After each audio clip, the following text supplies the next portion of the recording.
Summertime is drawing to a close, so we're going to get everything ready in our garage so that we can park our cars in here for the winter. We're closing up all of our other projects, so this is a great time to do an epoxy floor on the garage. We're going to show you how it's done. First thing we need to do is prep the floor. This is going to take our full first day. This is a 2-day project. We can see that we have, some paint, some glue from where the stairs used to be. I can see like here, there's some duct tape that's ended up on the floor. So I've got a floor scraper here. And we're just gonna go through.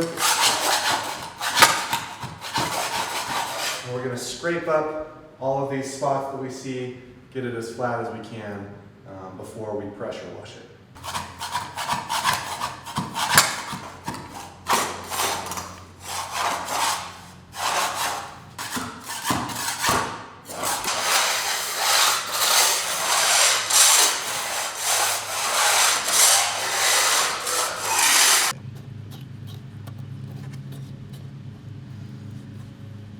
Now that we've got all of the stuck on stuff all scraped away, we're going to use the pressure washer, clean out all of the cracks in the concrete, spray everything off really well, and then we'll be able to tell which areas need degreasing, and I'll show you how we can tell that.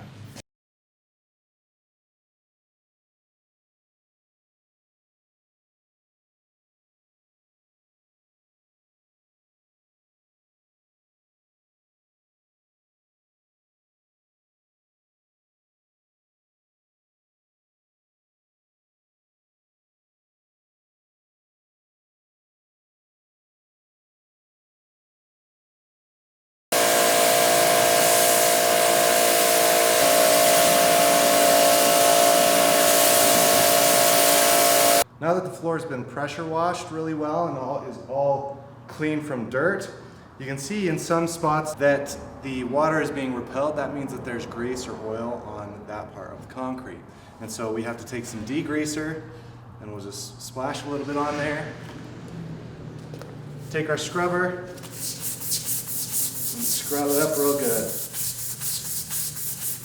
We're going to do that with all of the grease spots that we can see on the floor, as well as some of the paint spots that are sticking behind. We'll just give them a good scrub and try and get everything up as much as we can.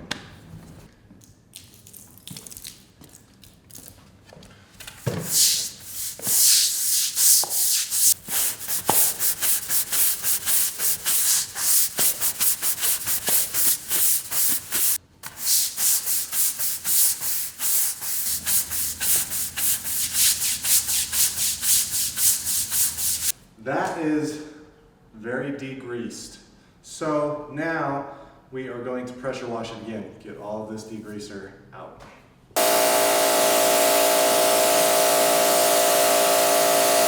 We had to run to the store and get the stuff for our next part, which is etching the concrete. You can see that the floor has dried for the most part. We squeegeed off everything that was left over.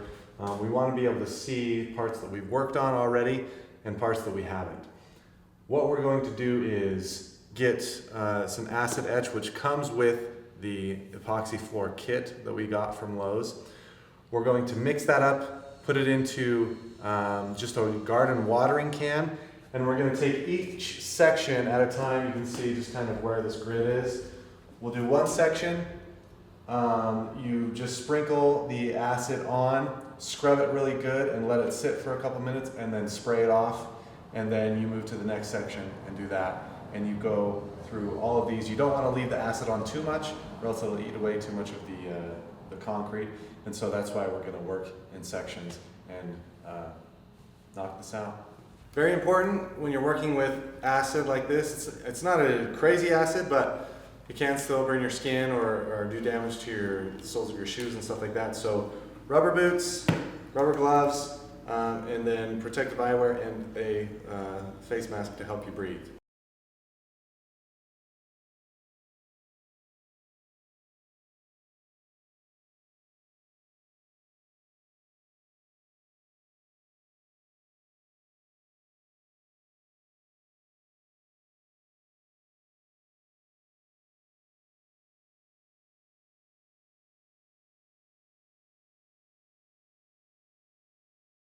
some people wonder about the acid and if it's safe to spray that off.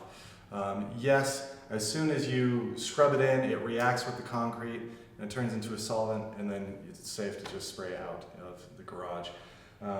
Next, we are going to use our floor squeegee, and we're going to get all of the water out of here so that it can dry a little quicker. We'll let it dry for a couple hours before we come in and do the final step of prepping the floor. All right, now that we have let this dry for the afternoon, we are going to take our caulk here, and this is self-leveling concrete gap filler. We're just going to go in the cracks that we have here, because the concrete is actually still in good shape. There's not any big cracks through the slab itself. If you had big cracks, then you could actually use some thin set or a self-leveling concrete mix. But this, for our cracks, will do just fine. And this stuff's gonna settle in the hole, and then we'll come back and we'll do more over top of it, but we want it to just all kind of seep down in. Take our time.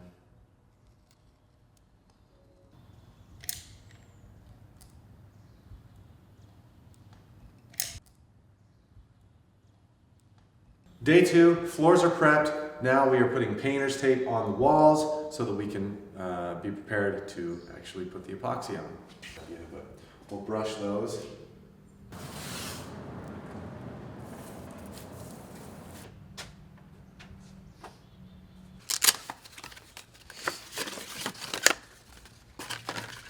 We're ready to mix the epoxy together. So these kits, we got this one at Lowe's. And it comes with part A and part B. This is a 2.5 garage kit, 2.5 car garage kit. And so it comes with 2 cans of each.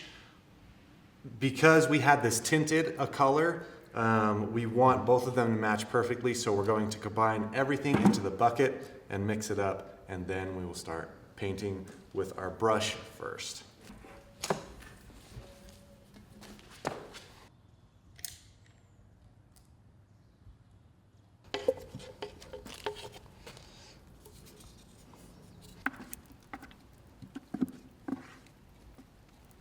Be sure to follow the instructions on the cans. Now that this is mixed, we actually wait 30 minutes before we apply it. And after that, we have 90 minutes to use it all up. Total time of 2 hours after it's mixed to get it used. So we're gonna let this sit for a half hour, come back and get brushing.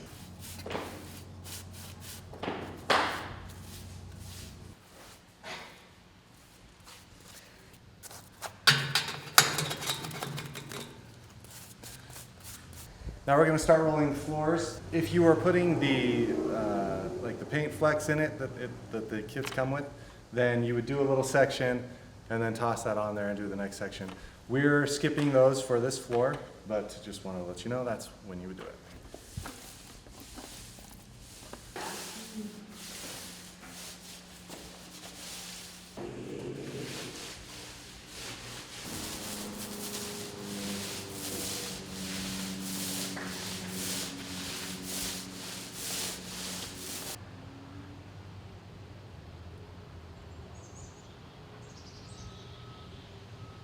The floor is all done. You can see it looks so much better than it did before. And once we get the rest of our organization done in this garage, it's going to be a really nice place.